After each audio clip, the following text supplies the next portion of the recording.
एक हरा भरा मैदान में एक खुशमिजाज खरगोश रूबी रहती थी। वह फ्रेश क्लोवर चबाते हुए घूमने का आनंद लेती थी और सूरज के प्रकाश में खेलती थी। एक दिन जब वह एक बड़े बरगद के पास हॉप कर रही थी, तो उसने एक महान होस मैक्स से मिला। मैक्स मजबूत और नम्र था, जिसकी चमकदार भूरी फर होती थी और उसके प्यारे आंखें थी। पहले रूबी थोड़ा डर गई थी, लेकिन मैक्स ने उसे गर्म नहने और एक प्यारे झलक से स्वागत किया, और जल्दी ही वे तेज दोस्त बन गए।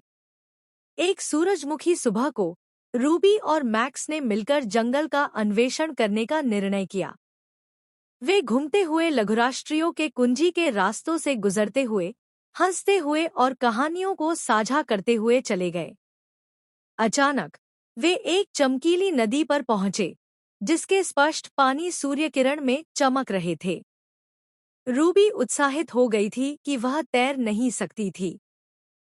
मैक्स, जो एक दयालु मित्र था, अपनी चौड़ी पीठ पर उसे नदी के पार करने की पेशकश की।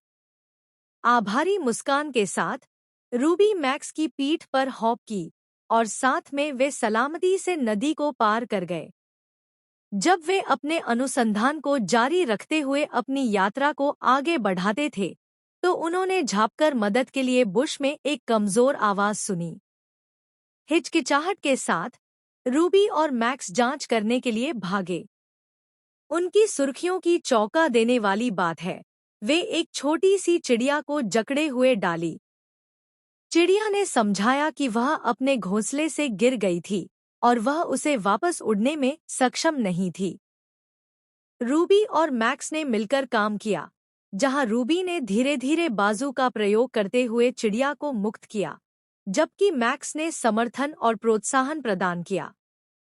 पंखों की एक ध्वनि के साथ चिड़िया अपन ने अपने घोंसले की ओर उड़ान भर ली, खुशी से गाती हुई। उनकी मदद के लिए आभारी, वह चिड़िया ने वादा किया कि वह हमेशा उनका दोस्त रहेगी। उस दिन से आगे रूबी, मैक्स और छोटी चिड़िया अटूट दोस्त बन गए।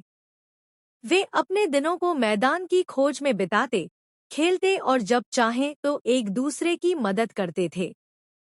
रूबी ने मैक्स की शक्ति और दयालुता के कारण बहादुर और आत्मविश्वासी बनना सीखा,